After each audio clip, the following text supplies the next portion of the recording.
La cubeta golpeó el suelo antes de que me diera cuenta de que la había soltado. El estruendo resonó por la orilla, seco, metálico, rompiendo el silencio de la mañana como un disparo. El agua que había cargado desde el pozo se esparcía despacio por la tierra colorada, desapareciendo en el polvo como si nunca hubiera existido.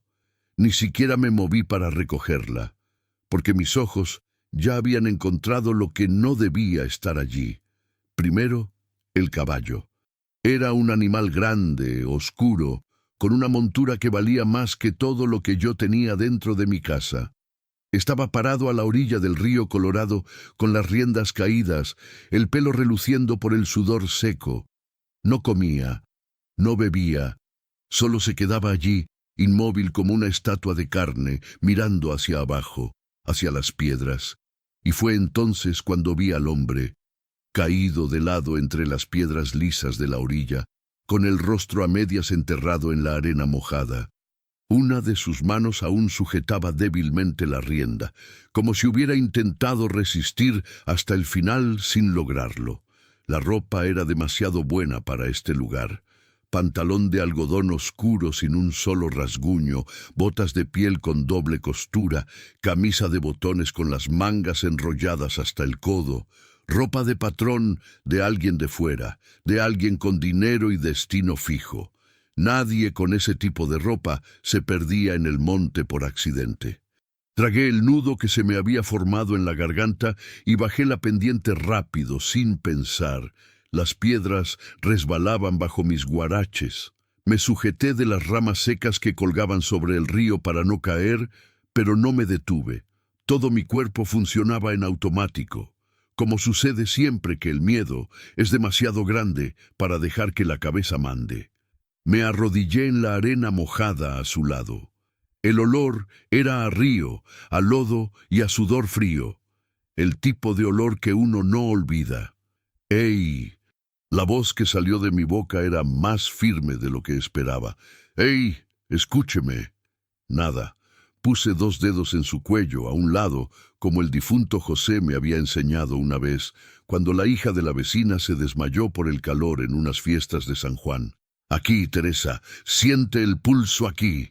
El recuerdo me atravesó como un cuchillo entrando despacio. Lo aparté de mi mente. El pulso estaba ahí, débil, irregular, pero estaba. Giré su rostro con cuidado, con una mano en la frente y la otra en la barbilla. La piel estaba fría a pesar del sol que ya empezaba a calentar la orilla.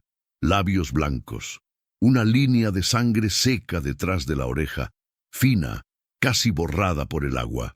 Se había golpeado la cabeza, con fuerza, los ojos cerrados, las pestañas quietas. Por un segundo me quedé inmóvil mirándolo. Había algo en el rostro de aquel hombre que me desarmó. No era belleza, no era eso. Era una especie de cansancio que yo reconocía, del tipo que no viene de una mala noche, viene de muchas, viene de cargar algo por demasiado tiempo. Sacudí su hombro. Con cuidado, pero con firmeza. Usted no se va a morir aquí. Dije eso para él o para mí, no lo sé. Abra los ojos. Sumergí la mano en el río, dejé que el agua fría empapara mis dedos y la pasé por su frente, por sus mejillas, por la nuca. Una vez más. Y otra.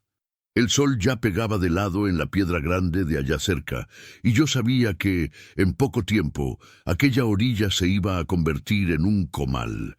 Necesitaba hacerlo reaccionar antes. Su respiración falló. Mi corazón se detuvo con la suya. Por 2, 3 segundos, su pecho no se movió.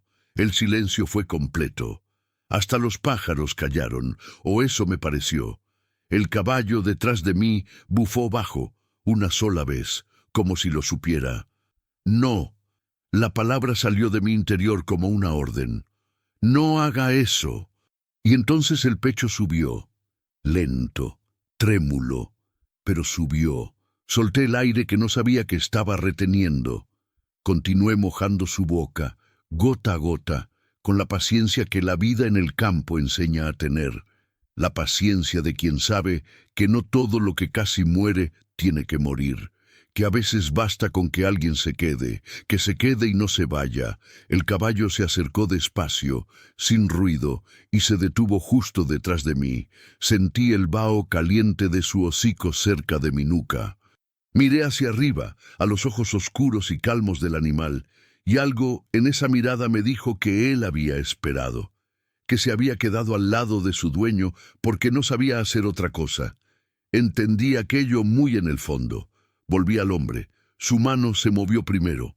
Un espasmo, casi nada, los dedos cerrándose en el aire. Después la mano entera, buscando apoyo en la piedra. Y entonces, despacio, abrió los ojos, oscuros, desorientados, pesados por un sueño que no era sueño. Se quedaron fijos en el cielo por un instante, parpadeando contra la claridad. Después bajaron y encontraron los míos. Yo no me moví. Él tardó en enfocar. Veía que estaba intentando entender dónde estaba, quién era yo, qué había pasado.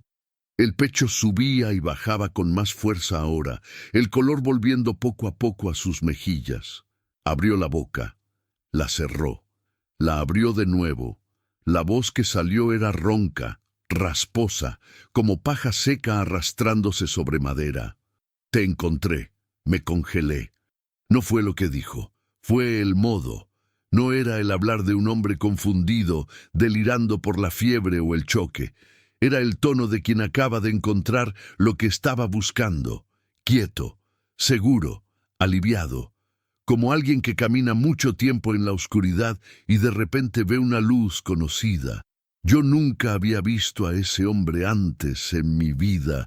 Estaba segura, y aún así, algo dentro de mí respondió a aquellas palabras de una manera que no podía explicar, un escalofrío que no era de frío. Una memoria intentando abrir una puerta que yo había cerrado bajo llave hacía mucho tiempo. Me levanté despacio, sin quitarle los ojos de encima. El caballo se quedó quieto. El río corría como si nada hubiera pasado, y yo me quedé allí parada, con la tierra colorada de Jalisco quemando bajo mis pies, mirando a un extraño que me miraba como si yo fuera la respuesta a una pregunta antigua. ¿Quién era ese hombre? ¿Qué sabía sobre mí? ¿Y por qué el corazón de viuda que yo había guardado bajo 7 llaves estaba latiendo de ese modo, desordenado y asustado, como si supiera algo que mi cabeza aún se negaba a entender? Lo que el extraño trajo consigo, no debía haberlo llevado dentro de casa. Lo sabía mientras pasaba mi brazo por debajo de su hombro y tiraba de su cuerpo hacia arriba. Lo sabía cuando él intentó ponerse de pie y las piernas le cedieron, y yo sostuve todo su peso en mis brazos, sintiendo mis músculos arder. Lo sabía cuando miré al caballo, después al hombre, después al camino de vuelta a casa, y decidí hacerlo de todos modos. Pero hay cosas que uno hace no porque sean correctas, las hace porque no puede no hacerlas. Despacio, dije en voz baja, acomodando su brazo sobre mis hombros, un paso a la vez. Él no respondió, solo obedeció. Los pies se arrastraban en la arena, tropezando con las piedras pequeñas, pero el cuerpo cooperaba en lo que podía. Estaba lo suficientemente consciente para caminar, pero demasiado lejos para hablar. Los ojos se le abrían y cerraban. La cabeza le bamboleaba levemente, y yo sabía que si lo soltaba, se iría al suelo de nuevo. El caballo nos siguió sin que se lo pidiera. Caminaba 2 pasos atrás, las herraduras golpeando bajo en la tierra seca, las riendas arrastrándose. De vez en cuando bufaba, como si estuviera avisando que estaba allí, que no se iba a ir. Aquel animal tenía más lealtad que mucha gente que yo había conocido en la vida. El camino desde la orilla hasta mi casa no era largo, tal vez 200 metros, 300 a lo mucho, pero con aquel peso en el hombro y el sol empezando a subir de verdad, pareció el doble. El sudor escurría por mi cuello, por la espalda, empapando la blusa debajo del delantal. La tierra colorada soltaba un calor que subía por los pies como brasa, y el monte alrededor estaba demasiado quieto, como se pone cuando el día va a ser pesado. Yo miraba al suelo y contaba los pasos. Era lo que hacía cuando algo era demasiado difícil para pensarlo. Contaba: 1, 2, 3, no pienses, 4, 5, 6, solo camina. Lo había aprendido cuando murió José. En los primeros días, lo único que me mantuvo funcionando fue la cuenta: contar los pasos de la cama a la cocina, contar las cubetas de agua, contar los días. No porque los números significaran algo, sino porque mientras contaba, no tenía que sentir. Ya casi llegamos. Dije más para mí que para él. Él gimió bajo. La primera señal de voz que daba desde aquellas 2 palabras en la orilla del río. Yo no pregunté nada. La puerta del frente estaba como la había dejado, arrimada pero no cerrada. La empujé con el codo y entré primero, arrastrándolo conmigo. El suelo de cemento frío de la sala contrastaba con el calor de afuera, y sentí a los 2 suspirando al mismo tiempo, él y yo, sin querer. Casi me habrían dado ganas de reír si la situación fuera otra. Lo llevé hasta el cuarto del fondo, el cuarto que había sido de José en los últimos meses, cuando la enfermedad fue tomando el espacio de nuestra habitación, y yo fui cediendo, hasta que solo quedó aquella cama de soltero arrimada a la pared de adobe, con un colchón delgado y una sábana que yo lavaba cada semana, aunque nadie durmiera en ella. No sé por qué siempre lavaba esa sábana. Creo que es porque dejar de lavarla sería admitir demasiado. Acosté al hombre de espaldas con cuidado, acomodé su cabeza en la almohada y me alejé. Me quedé parada en la puerta por un momento, observándolo. La luz que entraba por la ventana pequeña cortaba su rostro en diagonal, mitad claridad, mitad sombra. Sin la desorientación de la orilla del río, sin la desesperación nublándome la vista, pude mirarlo de verdad por primera vez. Era un hombre de unos 50 años, tal vez un poco menos, tal vez un poco más. La vida bajo el sol envejece la piel de un modo que confunde. Cabello oscuro con hilos blancos en las sienes, manos grandes con callos en las palmas, del tipo que viene del trabajo de verdad, no de oficina. Pero las uñas estaban cuidadas. Había un reloj en su muñeca izquierda, sencillo, de piel, pero bueno, y en el dedo anular derecho, un anillo de plata liso, sin piedra. Viudo. Reconocí aquello antes siquiera de pensarlo. Los que hemos perdido a alguien, lo reconocemos en el otro. Es algo en el modo de usar el anillo, en el dedo equivocado, del lado equivocado pero firme, como quien no quiere olvidar pero tampoco quiere dar más explicaciones. Yo misma ya no usaba el mío. Estaba en una cajita de madera en el cajón de la cómoda, debajo de un rosario viejo y una foto descolorida. Pero entendí el gesto. Lo entendí muy en el fondo. Sacudí la cabeza y fui a la cocina. Puse agua a hervir. Tomé el paño más limpio que tenía, la palangana de peltre azul, el frasco de alcohol que guardaba en el armario de arriba. Mientras esperaba el agua, me quedé mirando por la ventana de la cocina hacia el patio. El caballo se había quedado afuera, cerca de la cerca de madera vieja que aún no había reparado. Estaba comiendo el pasto seco que crecía torcido alrededor del poste. Hacía años que no había un caballo en mi patio. José tenía 2. Vendió uno cuando enfermó, porque necesitaba el dinero para las medicinas. El otro murió 6 meses después que él, de una tristeza a la que el veterinario llamó de otra forma, pero yo sabía bien qué era. Los animales también luchan, y los animales también se rinden. Fui hasta la ventana y me quedé mirando al caballo del extraño por un momento. El animal levantó la cabeza y me encaró con aquellos ojos inmensos y quietos. No había miedo en él, solo una especie de atención calma, como si me estuviera evaluando. «Está bien», le dije en voz alta, sintiéndome ligeramente ridícula. «Su dueño está dentro». El caballo volvió al pasto. Sonreí sin querer. La primera vez que sonreía, en no sabía cuántos días. Cuando volví al cuarto con la palangana y los paños, el hombre estaba despierto. No del todo. Los ojos estaban abiertos, pero pesados, mirando al techo de madera oscurecida como si intentara recordar dónde estaba. La respiración había mejorado, más profunda, más regular. El color había vuelto a su rostro. Me senté en la orilla de la cama sin hacer ruido y comencé a limpiar el corte detrás de su oreja. No era profundo, no necesitaba puntos, pero estaba sucio de arena y sangre seca y podía infectarse si no lo cuidaba. Él se dejó. Se quedó quieto, con la cabeza levemente inclinada para darme acceso, cerrando los ojos de nuevo despacio. Trabajé en silencio. Era un silencio diferente al que yo estaba acostumbrada. El silencio de mi casa normalmente tenía un peso.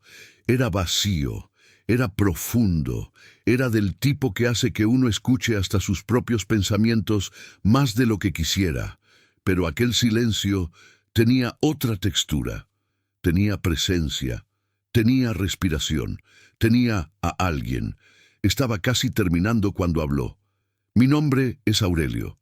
La voz aún era ronca, pero más firme. Aurelio Campos. Continué pasando el paño. No respondí de inmediato. Teresa. Dije por fin, sin mirarlo. Silencio de nuevo. Después, lo sé. Me detuve. Mi mano quedó suspendida en el aire, con el paño húmedo entre los dedos, y me giré despacio para mirarlo. Sus ojos oscuros estaban abiertos ahora, enfocados, mirándome con una expresión que no sabía leer del todo. No era amenaza, no era locura, era algo más quieto y más perturbador que ambas cosas. Era certeza. ¿Cómo sabe mi nombre? La voz me salió más baja de lo que quería. Él abrió la boca, la cerró. Se pasó la lengua por los labios secos, como si estuviera pesando cada palabra antes de soltarla. Vine a buscarla, Teresa. El cuarto se hizo pequeño de repente. El techo bajó. El aire se calentó. Me levanté despacio, sosteniendo la palangana con las dos manos, y di un paso atrás involuntario. El corazón se me había disparado de nuevo, aquel ritmo desordenado y asustado de la orilla del río, y luché por mantener el rostro tranquilo porque aprendí que cuando uno no sabe nada, es mejor no mostrar cuánto ignora. Descanse. Dije con una frialdad que no sentía. Hablamos después. Él no insistió, pero mientras yo salía del cuarto, lo oí murmurar algo, bajo, casi para sí mismo. 3 palabras que atravesaron la madera de la puerta y me alcanzaron en el pasillo, clavando mis pies al suelo. Era sobre José. Me quedé parada en el pasillo por demasiado tiempo. Afuera, el viento golpeó la ventana de la sala. Los grillos ya estaban empezando, aunque todavía fuera de día, lo que aquí en los Altos de Jalisco significa que la tarde va a caer pesada. El caballo bufó afuera, y yo me quedé allí, de espaldas a la puerta del cuarto, con la palangana en la mano y la cabeza a 1000, intentando entender qué sabía un extraño caído en el río sobre mi marido muerto. Porque José había muerto hacía 3 años, y yo nunca, en 3 años, había recibido una visita que no fuera de un vecino o del padre. Aquel hombre no era un vecino, y con toda seguridad no era el padre. Lo que el monte esconde, no volví al cuarto hasta que el sol empezó a caer. Me pasé todo el día ocupándome en cosas que no urgían. Barrí el patio 2 veces, lavé trastes que ya estaban limpios.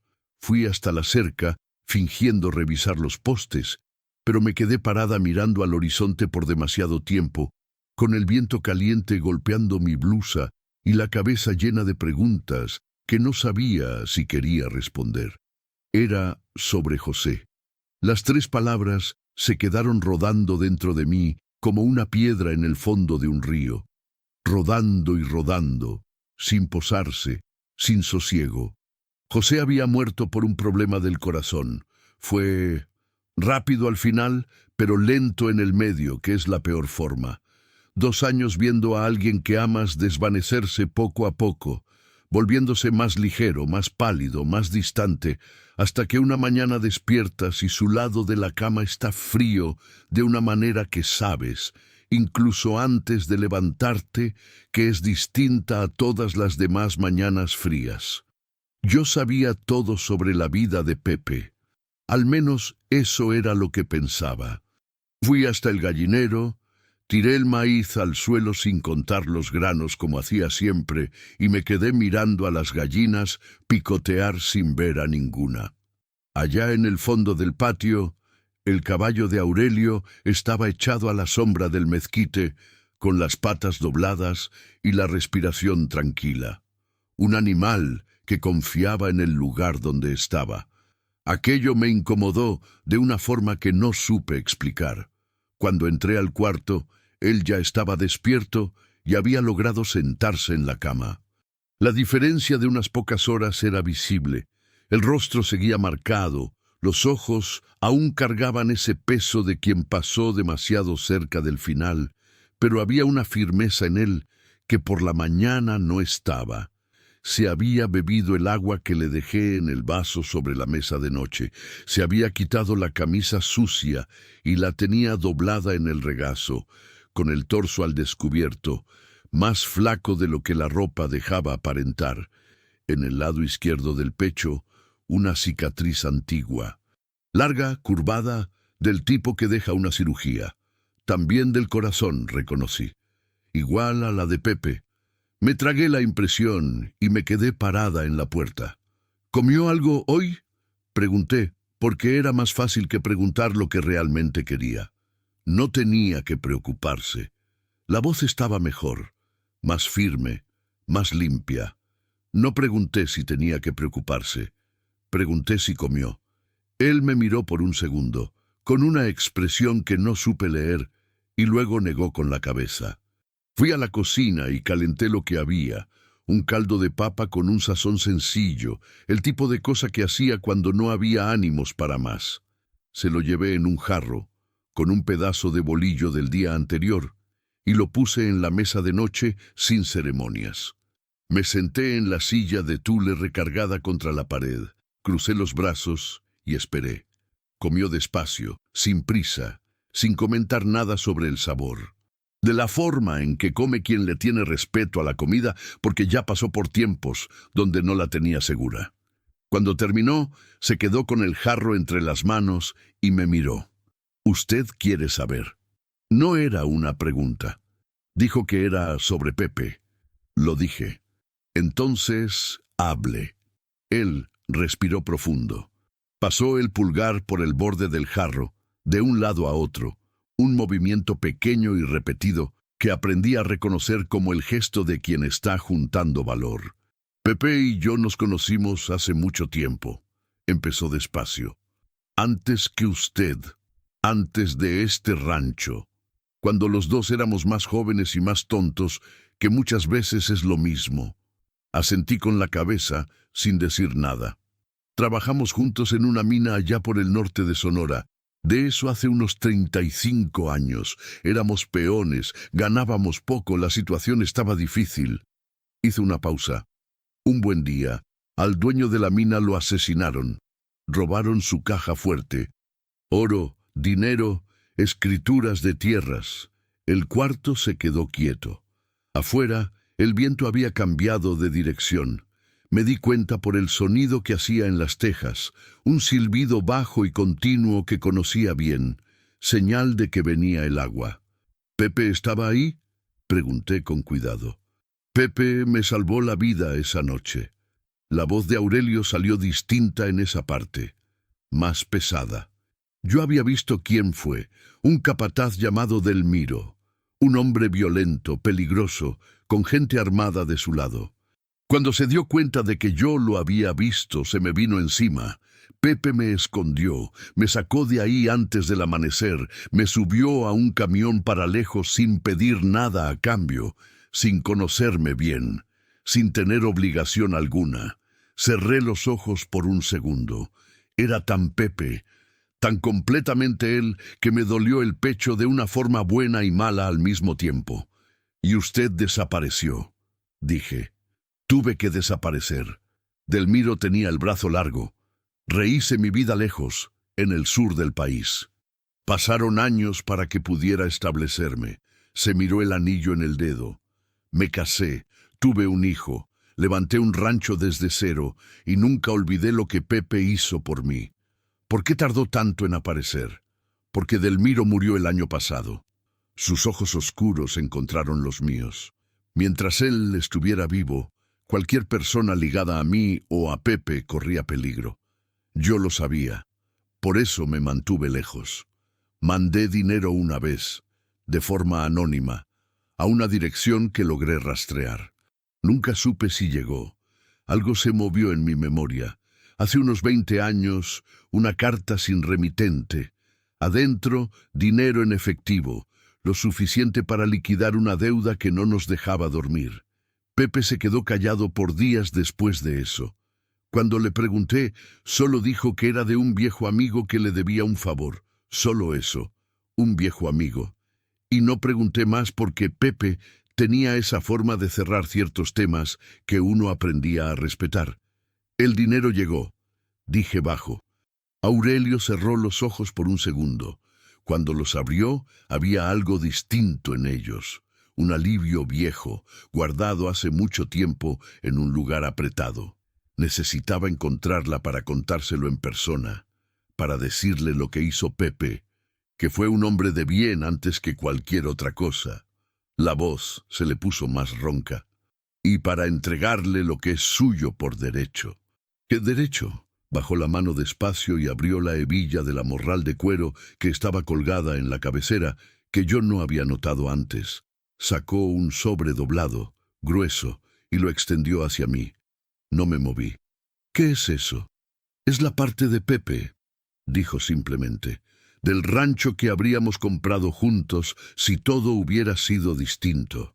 Yo lo compré solo, crecí solo, pero esta parte siempre fue de él, y ahora es suya. El sobre se quedó suspendido entre los dos. Y fue exactamente en ese momento que el cielo de la sierra decidió abrirse.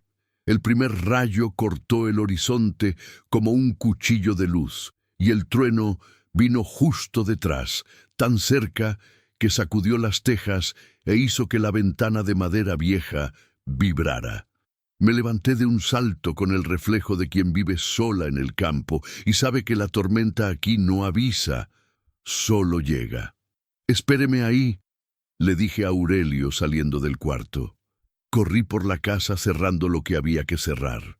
La ventana de la sala que dejaba abierta toda la tarde. La puerta de atrás, que ya bailaba con el viento, que se adelanta a la lluvia. Fui al gallinero corriendo, puse la traba de madera y regresé empapada por el agua que empezaba a caer gruesa, vertical, de esa que en el pueblo llaman granizada porque cada gota pesa. El caballo estaba de pie, inquieto, bufando. «Vas a tener que aguantar», le dije mientras aseguraba el portón del corral. «No hay cómo meterte ahora». Entré por la puerta trasera y eché el cerrojo de hierro. El ruido de la lluvia en el techo de lámina era ensordecedor. Es el sonido más solitario y más lleno que existe. Solitario porque uno está adentro y todo lo de afuera se vuelve inalcanzable. Lleno porque el estruendo no deja espacio para el silencio. Volví al pasillo, secándome la cara con la orilla del delantal, y me detuve. En el cuarto del fondo, la luz estaba prendida. Aurelio había logrado levantarse. Estaba de pie en el marco de la puerta, apoyado en el dintel, mirándome, todavía sin camisa, todavía con esa expresión que yo no alcanzaba a descifrar del todo. Tenía el sobre en la mano. «Todavía no lo ha tomado», dijo. «Todavía lo estoy pensando». Respondí con honestidad. Otro trueno. La luz de la casa parpadeó, se apagó por un segundo y volvió más débil.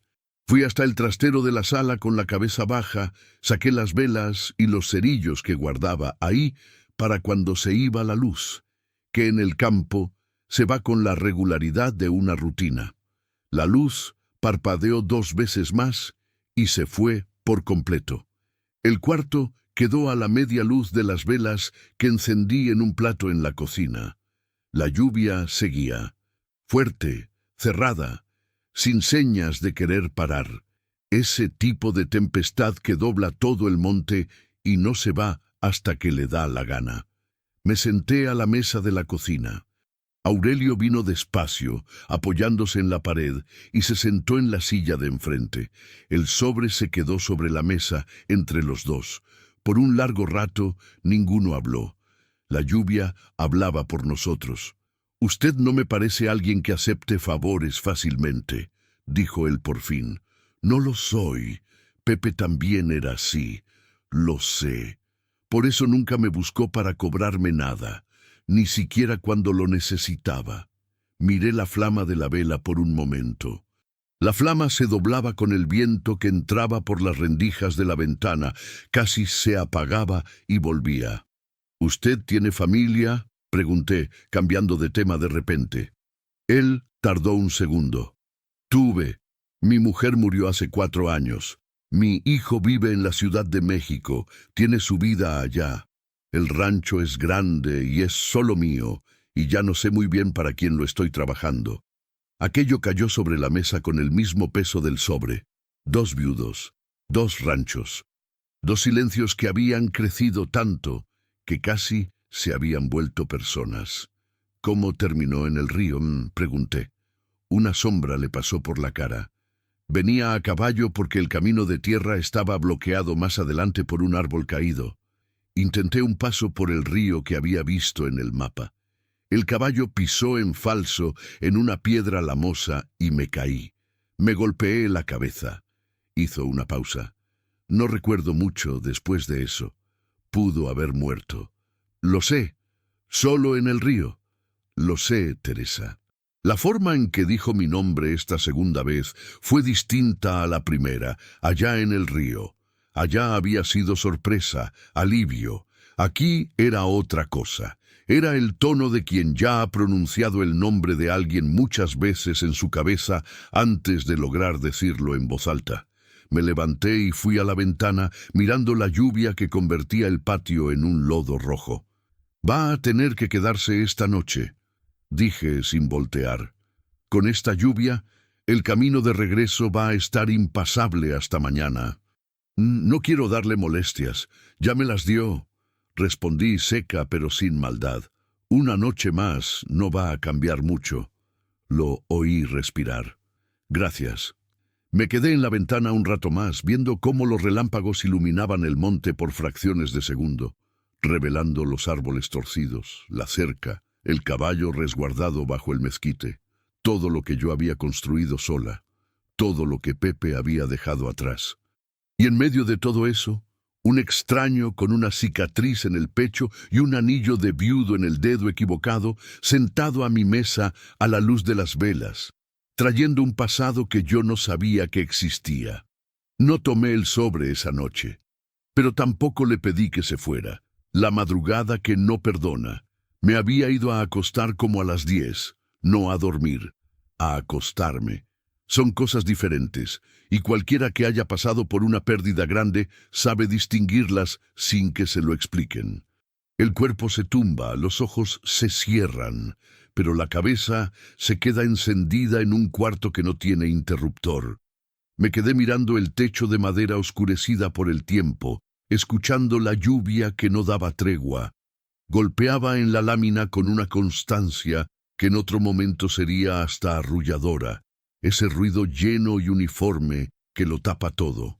Pero esa noche, cada golpe parecía recordarme que había alguien en el cuarto del fondo, alguien que sabía el nombre de mi marido muerto, alguien que sabía el mío. Me quedé repasando todo lo que Aurelio me había contado, la mina, el asesinato, el capataz llamado Delmiro, la huida, el dinero enviado sin nombre. Cada pieza encajaba con algo que yo ya sabía de Pepe, pero encajaba como una llave entra en una cerradura que ni siquiera sabías que estaba cerrada, con un clic sordo que resuena después, cuando ya es tarde para echarse atrás. Pepe había salvado a un hombre. Lo había hecho en silencio, sin contárselo a nadie, sin esperar nada. Era tan Pepe que quería llorar y reír al mismo tiempo, y no hice ninguna de las dos cosas porque ambas se sentían demasiado grandes para caber en esa madrugada. Cerré los ojos con fuerza y le ordené a mi cabeza que se detuviera. No sé qué hora era cuando el ruido me despertó. Un sonido ahogado, viniendo del fondo de la casa, distinto a la lluvia, distinto al viento. Fue un golpe seco seguido de un ruido arrastrado, bajo, el tipo de sonido que hace un cuerpo cuando cae intentando sostenerse de algo. Me senté en la cama en un segundo. Me quedé quieta, escuchando. Silencio, solo la lluvia. Después, una respiración, demasiado fuerte, demasiado irregular. Me levanté descalza, tomé la vela del plato de la mesa de noche, la encendí con un cerillo y fui por el pasillo con el corazón en la garganta. La puerta del cuarto del fondo estaba entreabierta. La empujé con la punta de los dedos y levanté la vela. Aurelio estaba en el suelo. Había intentado levantarse, probablemente para ir al baño, y las piernas no le habían respondido. Estaba sentado de lado contra la cama, con los brazos apoyados en el colchón y la frente empapada de sudor. Pero no era el sudor del calor. Era frío, pegajoso, del que viene de adentro cuando algo anda mal de verdad. Y la respiración, esa respiración, corta, esforzada, como si cada bocanada de aire le costara la vida. Aurelio. Me arrodillé frente a él. Míreme. Él me miró. Sus ojos estaban ahí pero asustados, y me di cuenta de que el miedo en ellos no era por mí, ni por el suelo. Era por aquello que reconocía pasando dentro de su propio cuerpo. El corazón. Dijo con dificultad, una sola palabra, pero suficiente. Recordé la cicatriz en su pecho, la cirugía vieja. Recordé a Pepe en sus últimos meses, esa misma respiración, ese mismo sudor frío, esas mismas 3 palabras que decía cuando le preguntaba qué sentía. Me pesa aquí. Siempre señalaba el lado izquierdo del pecho, siempre con esa expresión de quien intenta no asustar a la persona de al lado, pero no puede ocultarlo por completo. Me levanté y fui a la cocina a toda prisa, abriendo el botiquín. Era una cajita de metal oxidada que guardaba lo básico: paracetamol, cinta, gasas, una medicina para la presión que yo tomaba de vez en cuando. Y al fondo, con el empaque despintado, una tableta de AAS, aspirina, que el doctor me había dado una vez diciéndome: «Guarde esto aquí, Teresa, para una emergencia». Nunca supe qué emergencia sería esa. Volví corriendo. «Abra la boca». Él obedeció sin preguntar. Le puse la pastilla en la lengua. «Mastíquela, no se la pase entera». Obedeció. Lo ayudé a recargarse contra la cama en una posición más recta, con la espalda en el colchón y la cabeza levantada. El doctor me había enseñado eso también. No lo dejes acostado del todo, levántale la cabeza, que trabaje menos el corazón. Saqué el celular de mi bata, sin señal. Ya sabía que iba a ser así. Cuando la lluvia se cerraba de esa forma en la sierra, la señal del pueblo desaparecía como si nunca hubiera existido. Pero la esperanza es terca. Fui hasta la ventana. Levanté el celular en todas las direcciones. Caminé por el pasillo. Fui hasta la puerta de la calle. La abrí y dejé que la lluvia me empapara un minuto entero, intentando buscar una señal que no estaba en ningún lado. 0 barras, 0 señal, 0 ayuda. Cerré la puerta y me quedé parada en medio de la sala, con el agua escurriendo de mi ropa y el celular inútil en la mano. Y tuve que... Me tomé unos segundos para hacer lo que siempre hacía cuando el pánico se acercaba demasiado. Conté: 1, 2, 3... Ya has estado aquí antes, Teresa. No en este lugar exacto, pero sí en lugares parecidos. Lugares donde no había nadie más, donde la decisión era solo tuya, donde equivocarse tenía un precio demasiado alto. 4, 5, 6. No te moriste aquella vez. Él no se va a morir en esta. Regresé al cuarto. Me quedé con él el resto de la madrugada. Sentada en la silla de palma, inclinada hacia adelante, con la vela en el platito entre los dos. Cada hora le ponía la mano en la frente, revisaba su respiración, observaba el color de su cara. Él dormía en intervalos cortos, despertaba desorientado. Me encontraba allí y algo en su rostro se relajaba antes de volver a cerrar los ojos. No sé qué era ese algo, pero yo lo reconocía. Era lo mismo que yo sentía cuando, en los peores momentos de la enfermedad de Pepe, despertaba a mitad de la noche y encontraba su mano buscando la mía debajo de la sábana. No pedía nada, no decía nada, solo buscaba. La presencia de alguien a veces es la única medicina que existe. Cerca de las 4 de la mañana abrió los ojos y se me quedó mirando un rato sin hablar. La lluvia había disminuido. Aún caía, pero ya sin aquella furia del inicio.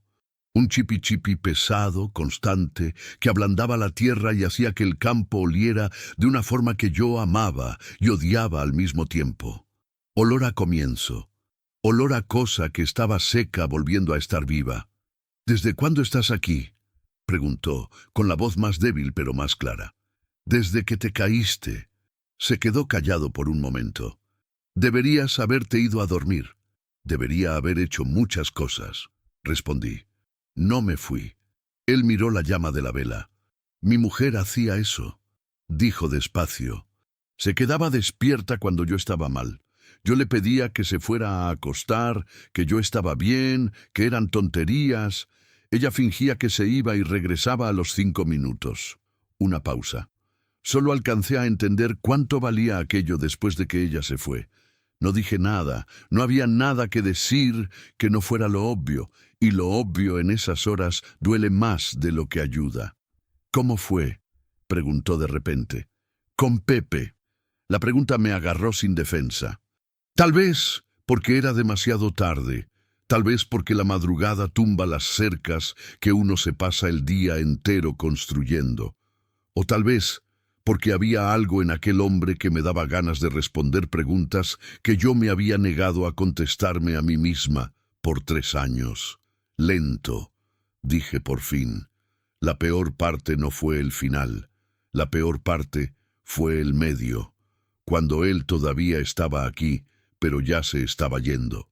Cuando aún podía escuchar su respiración en el cuarto, pero sabía que un día iba a dejar de oírla. Paré. Tragué saliva. Continué. «Te vas preparando, te vas preparando, te vas preparando». Y cuando llega, descubres que no hay preparación que sirva, que el dolor es del tamaño que es, independientemente de cuánto aviso tuviste. Aurelio se me quedó mirando por un largo rato. «Sí», dijo solo eso, una sola palabra, pero cargada de un peso que me dijo que él sabía, que él había pasado por el mismo pasillo oscuro, por la misma mañana, con el lado frío de la cama, por el mismo movimiento de despertar y olvidar por un segundo y recordar de nuevo, por el mismo segundo de gracia antes del dolor.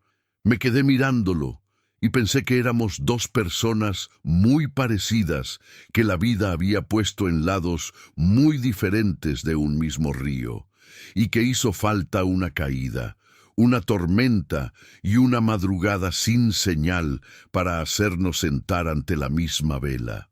«Duerme un poco», dije por fin, recargándome en la silla. «Yo me quedo aquí. No hace falta. Sé que no hace falta». Él entendió, cerró los ojos, y esta vez se durmió de verdad. Cuando el sol empezó a clarear por las rendijas de la ventana, yo seguía en la silla. No había dormido, pero no estaba cansada de la forma en que el cuerpo se cansa. Estaba cansada de la forma en que el alma se cansa después de una noche que exige mucho de ella. La respiración de Aurelio era regular, normal. El sudor se había secado. El color había vuelto. Fui a la cocina despacio, puse agua a hervir y me quedé parada mirando por la ventana mientras el campo aparecía de nuevo con la luz, rojo y verde y dorado. empapado y oloroso, como si la lluvia lo hubiera lavado todo y lo hubiera devuelto más brillante. El caballo estaba de pie, me miró desde el corral. Asentí con la cabeza, como si me hubiera preguntado algo. Él giró el hocico hacia un lado, satisfecho. Puse las manos alrededor de la taza caliente y me quedé allí, con el vapor subiendo hacia mi rostro frío de la madrugada que pasaba, pensando que había algo diferente en mí esa mañana. Algo pequeño, casi imperceptible. Una rendija. No una ventana abierta, no una puerta de par en par. Solo una rendija minúscula por donde entraba un hilo de luz que yo me había acostumbrado a creer que ya no existía. No supe darle nombre a aquello en ese momento, pero no la cerré. La dejé. Lo que queda cuando alguien se va. La lluvia paró de golpe a media mañana del día siguiente. No fue una parada gradual. Fue así. Estaba cayendo y de repente ya no. El campo se quedó en silencio por unos segundos, como si él mismo se estuviera acostumbrando a la ausencia del ruido, y después vino todo junto. Los pájaros, el viento limpio, el olor a tierra mojada, que es uno de los olores más honestos que existen, porque no intenta ser otra cosa, solo huele a lo que es. Tierra que recibió agua, tierra que se quedó. Fui hasta la puerta del frente y abrí. La luz me golpeó la cara con una fuerza gentil, de esa manera que tiene el sol de Jalisco por la mañana temprano, antes de volverse brasa, cuando todavía está pidiendo permiso al día. El lodo rojo del patio brillaba. El fresno estaba oscuro y pesado de agua, las hojas lavadas. El caballo de Aurelio estaba de pie cerca de la cerca, sacudiendo el pelo húmedo, impaciente de esa forma en que se ponen los animales cuando sienten que es hora de andar. Me quedé parada en el umbral por un rato. Sabía lo que significaba que la lluvia parara. Significaba que el camino se iba a abrir, significaba que el río iba a bajar, significaba que ya no había motivo práctico para que Aurelio se quedara. Y algo dentro de mí, algo pequeño y avergonzado de sí mismo, lo lamentó antes de que yo pudiera impedirlo. Sacudí la cabeza y fui a hacer café. Él apareció en la cocina unos 20 minutos después, vestido con una camisa limpia que había sacado de su maleta de cuero, el cabello todavía húmedo del agua que yo le había calentado para que se aseara. Caminaba con más firmeza que el día anterior, pero aún con cuidado, protegiendo el cuerpo que había pasado demasiado cerca del límite. Se sentó en la misma silla de siempre, como si ya tuviera una silla propia. Le serví el café sin preguntar si quería. Puse el pan, la mantequilla, el queso ranchero que yo guardaba para ocasiones sin ocasión especial. Me senté enfrente y me tomé mi café sin azúcar, como siempre. El sobre estaba sobre la mesa. Se había quedado allí toda la noche, entre nosotros dos, como una tercera persona a la que nadie había presentado bien. Ninguno de los dos lo miró de inmediato. «¿Cómo se siente?», pregunté. «Mejor», dijo, y parecía verdad. «¿El corazón tiene historia?» «2 stents, hace 6 años». Habló sin drama, de la manera en que uno habla de las cosas que ya procesó y aprendió a cargar. «Tomo medicina controlada. Solo que ayer llevaba 2 días sin tomarla porque la maleta se quedó en la camioneta cuando me vine a caballo. La fui a dejar a la casa de un conocido a la entrada del pueblo». Una pausa. «¿Fue un descuido mío?» «Lo fue», asentí directo, sin suavizarlo. Él me miró con una expresión que era casi una sonrisa. «Usted no se anda con rodeos. Nunca aprendí a darlos. Pepe decía que era mi defecto principal. Pepe era sabio.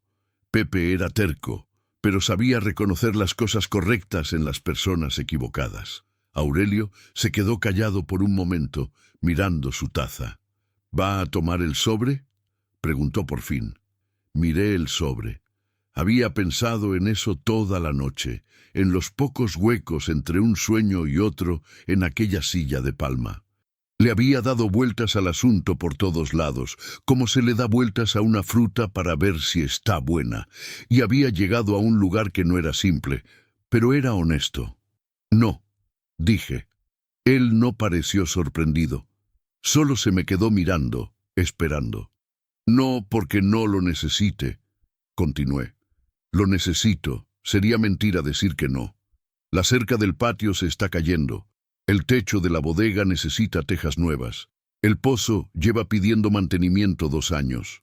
Paré, pero porque aceptar ese dinero sería cerrar una historia que yo ni siquiera sabía que estaba abierta, y yo no cierro historias de cualquier manera solo porque sea más fácil. Entonces, ¿cómo las cierra? Lo miré de frente. Cuénteme el resto. Aurelio dejó la taza en la mesa. ¿El resto?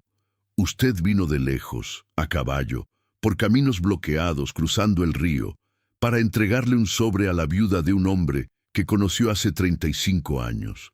Hablé despacio, pesando cada palabra. Eso no es solo una deuda que se paga. Las deudas se pagan por transferencia, por carta, por un recado mandado con alguien de confianza.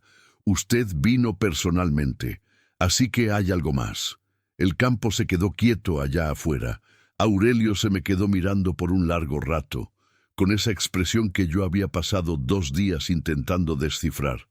Y finalmente, en aquella mañana de sol después de la lluvia, entendí lo que era. Era la expresión de alguien que preparó un discurso por mucho tiempo y al momento de hablar descubre que el discurso ya no sirve, que la persona enfrente es diferente a lo que imaginaba, que la situación es más grande que la planeación, que la vida no cabe en lo que uno ensaya. Cuando mi mujer murió, empezó despacio, yo cerré todo. La casa se volvió solo paredes. El rancho se volvió solo trabajo.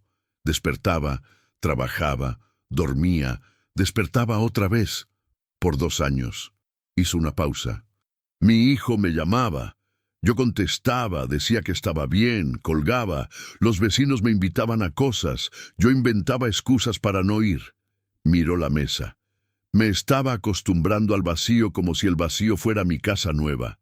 Reconocí cada palabra, cada una de ellas. Y entonces murió Delmiro. Continué por él.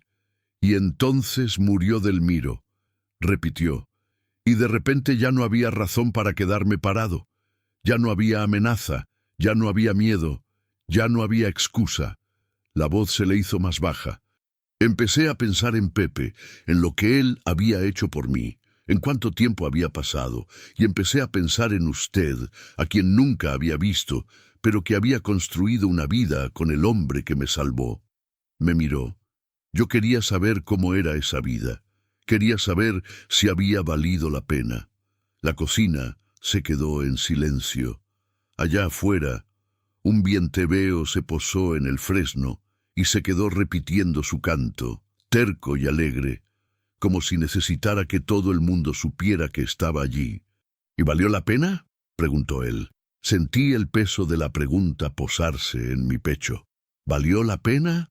30 años con un hombre. 30 años de sequía y lluvia, de peleas y reconciliaciones, de hijos que no llegaron, de sueños que se fueron y sueños que se quedaron, de enfermedad y miedo y manos entrelazadas en lo oscuro, de silencios buenos y silencios pesados, de una cama que se quedó demasiado grande, de una sábana que yo todavía lavaba cada semana sin nadie que durmiera en ella. Valió la pena. Valió de una forma para la que yo no tenía palabras suficientes y no iba a intentar buscar. Valió la pena. Dije solo eso. Aurelio cerró los ojos por un segundo. Cuando los abrió, había algo diferente en ellos, más leve, como si algo que había estado suspendido por mucho tiempo finalmente hubiera tocado el suelo. Se fue después de la comida. Insistí en cocinar antes de dejarlo partir. Arroz, frijoles de la olla, un poco de cecina que tenía en sal, tortillas, comida de verdad, de rancho, de la que sostiene el cuerpo para el viaje. Él comió sin quejarse, con ese respeto por la comida que yo había notado antes. Mientras yo lavaba los trastes, él fue al patio y se quedó un buen rato parado mirando hacia la sierra. Lo observé por la ventana sin que se diera cuenta. Veía sus hombros, su postura, la forma en que respiraba con el rostro vuelto hacia el horizonte. Era el gesto de quien se está despidiendo de un lugar que reconoció. No de un lugar que conoció, de un lugar que reconoció. Hay diferencia. Cuando regresó adentro, traía el sobre en la mano. «Va a necesitar este dinero tarde o temprano, Teresa», dijo, poniéndolo sobre la mesa por última vez. «No es caridad, es lo que es justo. Tómelo cuando esté lista». No respondí, pero no lo alejé. Él tomó su maleta, revisó las medicinas que yo le había separado, las mismas que el médico del pueblo me había recetado una vez para una emergencia cardíaca que nunca llegó. Las guardó sin hablar. Fuimos juntos hasta el portón. Ensilló al caballo en silencio, con esa habilidad de la gente que lleva haciendo eso toda la vida. El animal se quedó quieto, cooperativo, como si supiera que era hora. Aurelio montó despacio, con cuidado, y yo me quedé parada afuera del portón, mirando hacia arriba. «El camino va a estar enlodado hasta la mitad», dije. «Váyase con calma en la bajada de la barranca». «Lo haré. Y tómese la medicina. Todos los días, no cuando se acuerde». «Lo haré», repitió con esa casi sonrisa. Nos quedamos mirándonos por un segundo. Había mucho en ese segundo. Cosas que aún no tenían nombre. Cosas que tal vez nunca lo tendrían. Cosas que a veces la vida ofrece no para ser resueltas, sino solo para ser sentidas y guardadas en un lugar quieto dentro de uno. «Gracias», dijo él. «¿Por qué?» «Por no haberme dejado en el río». Lo miré por un momento. «Gracias a usted», respondí, «por contarme lo de Pepe». Él entendió. Hizo un gesto leve con la cabeza, el tipo de gesto que vale más que muchas palabras, y tiró una vez de las riendas. El caballo empezó a andar. Me quedé parada en el portón, viendo a los dos irse por el camino de tierra roja que brillaba húmedo con el sol del mediodía. El campo a los dos lados, verde y dorado después de la lluvia.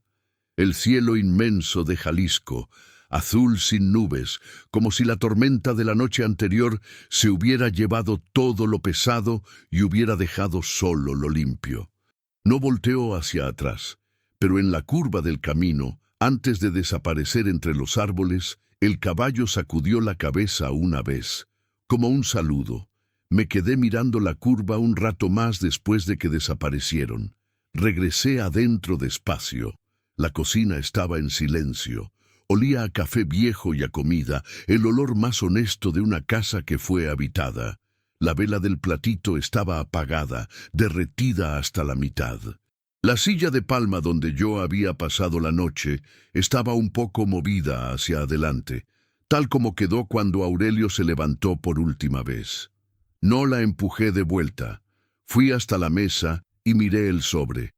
Me quedé mirándolo un tiempo. Después lo tomé. No lo abrí. Solo lo sostuve con las dos manos, sintiendo su peso, y fui hacia la ventana. El patio estaba allí, con el lodo rojo y el fresno y la cerca chueca que necesitaba arreglo.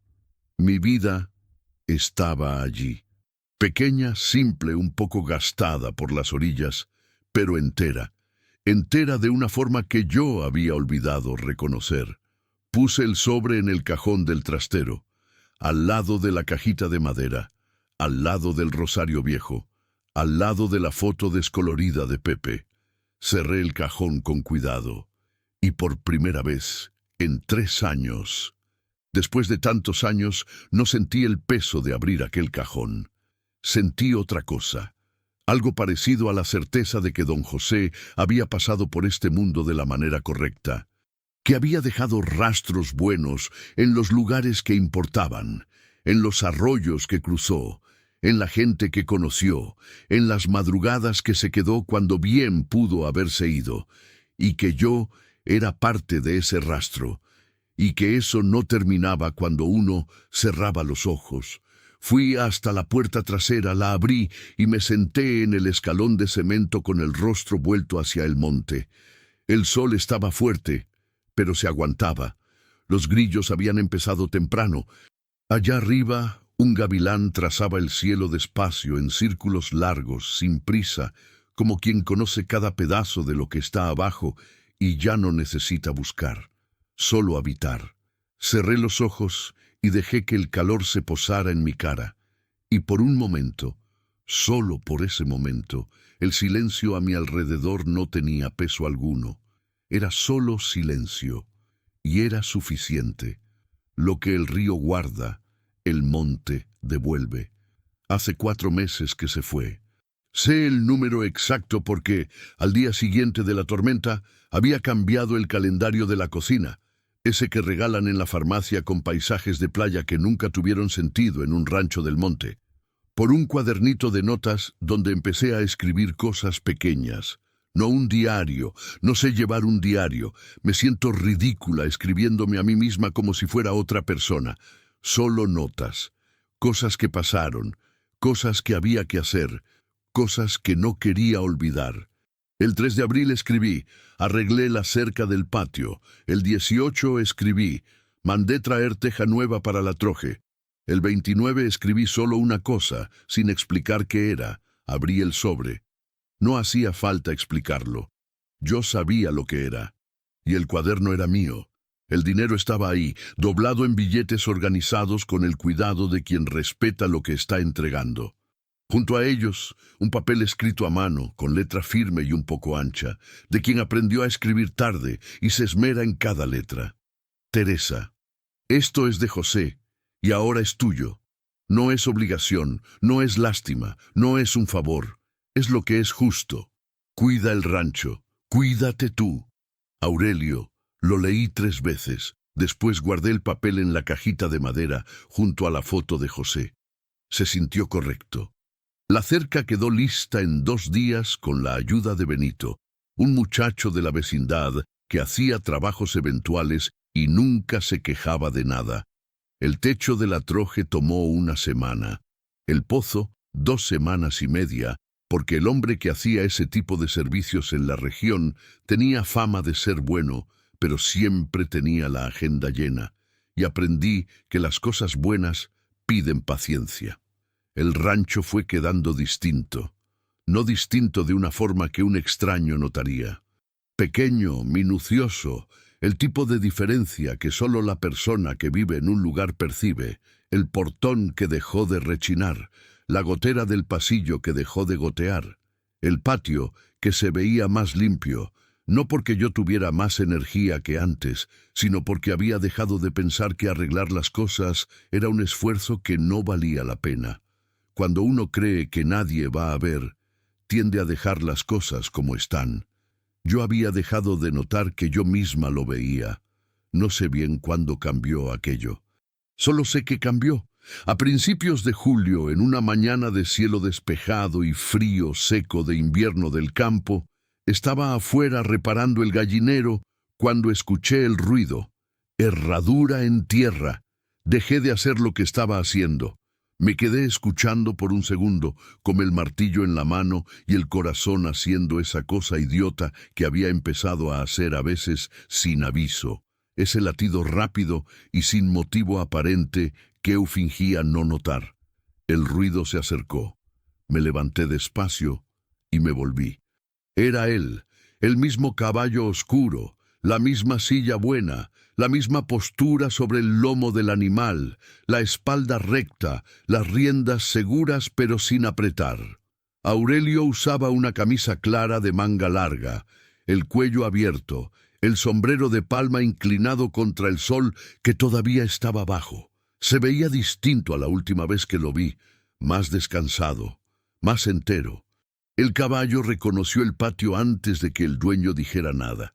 Se fue directo a buscar la sombra del almendro con esa familiaridad tranquila que me apretó el pecho de una forma que no esperaba. Aurelio me vio. Detuvo al caballo. Nos miramos por un momento sin hablar, con la distancia de la entrada entre nosotros, y me di cuenta de que los dos estábamos haciendo lo mismo, verificando. viendo si el otro estaba bien, viendo si la persona que se había quedado en la memoria era la misma que estaba enfrente. Lo era. «Buenos días», dijo él con esa media sonrisa que yo había guardado sin darme cuenta. «Buenos días», respondí. «¿Avisaste que venías? No sabía si vendría», dijo con honestidad. «Lo fui decidiendo en el camino». Lo miré por un segundo. Abrí el portón.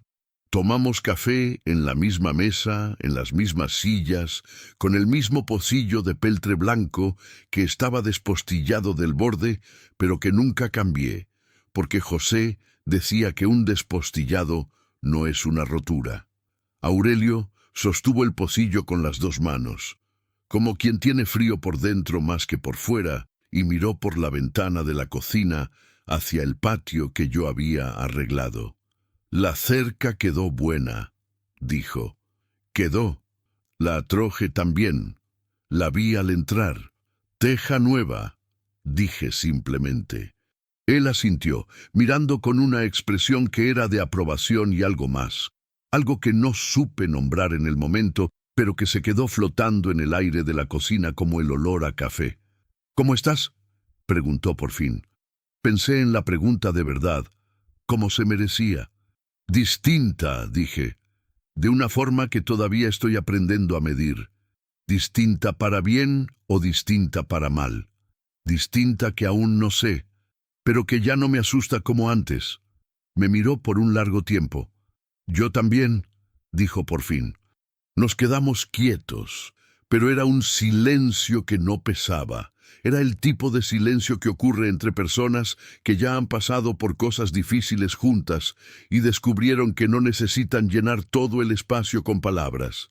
El vienteveo estaba en el almendro otra vez, o tal vez era otro, no sé distinguirlos, pero había empezado a prestarle atención cada mañana como si fuera el mismo. «¿Tu rancho?», comencé sin saber muy bien por qué. «¿Está lejos de aquí?». «A unas 3 horas a caballo. Menos de 2 en coche, si el camino está bueno». «Viniste a caballo otra vez». «El camino no estaba bueno», hizo una pausa. «Y prefiero a caballo». Lo miré por un segundo y entendí que el camino probablemente estaba perfectamente bien. Bajé la mirada hacia el pocillo para esconder lo que sea que estuviera asomando en mi rostro, porque no estaba lista para dejar que todo se viera de golpe. Algunas cosas necesitan tiempo. Necesitan más de una mañana de invierno y más de un café. Pero estaban ahí, quietas, pacientes, esperando su momento. «¿Vas a querer almorzar?», pregunté levantando la vista. Aurelio dejó el pocillo y me miró con una expresión que era calma y cálida al mismo tiempo, como brasa que ya no quema, pero que aún calienta. «Si no es mucha molestia», dijo, «ya estoy acostumbrada al trabajo». «Lo sé», dijo él, «pero quiero que sea por voluntad, no por obligación». Me quedé quieta un segundo con esas palabras. Por voluntad, no por obligación. Pensé en cuántas cosas en mi vida había hecho por obligación, sin pararme a preguntar si había voluntad debajo. Y pensé en cómo, poco a poco, en esos 4 meses, había empezado a notar la diferencia entre una cosa y otra. Cercar el patio por voluntad. Lavar las sábanas del cuarto de atrás por voluntad. Sentarme en el escalón por la tarde a mirar el monte por voluntad.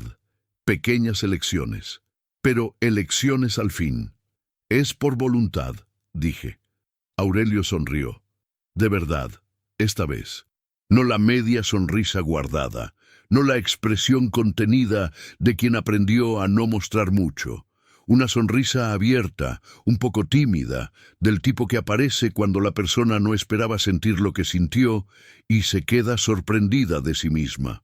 Yo reconocí esa sonrisa porque estaba sintiendo lo mismo. Me levanté y fui hacia el fogón. «Va a ser arroz con pollo», dije de espaldas encendiendo el fuego. «Perfecto», dijo él. Y había en la forma en que dijo esa palabra, simple, corta, sin adornos, una cantidad de cosas que no cabían en ella, pero que estaban todas ahí de todos modos. Había alivio, había gratitud, Había el cuidado de quien llega a un lugar después de mucho tiempo caminando y reconoce, sin necesidad de letreros, que ha llegado. Me quedé frente al fogón por un momento, con la mano en la tapa de la olla, escuchando el fuego prender. Afuera, el monte estaba quieto y dorado. El caballo dormía bajo el almendro, y en mi cocina, por primera vez en mucho tiempo, estaba el sonido de otra respiración además de la mía. No me asustó, me dio calor, de la forma simple y honesta en que las cosas que son correctas siempre calientan, sin prisa, sin grandes promesas, sin necesitar ser más de lo que era.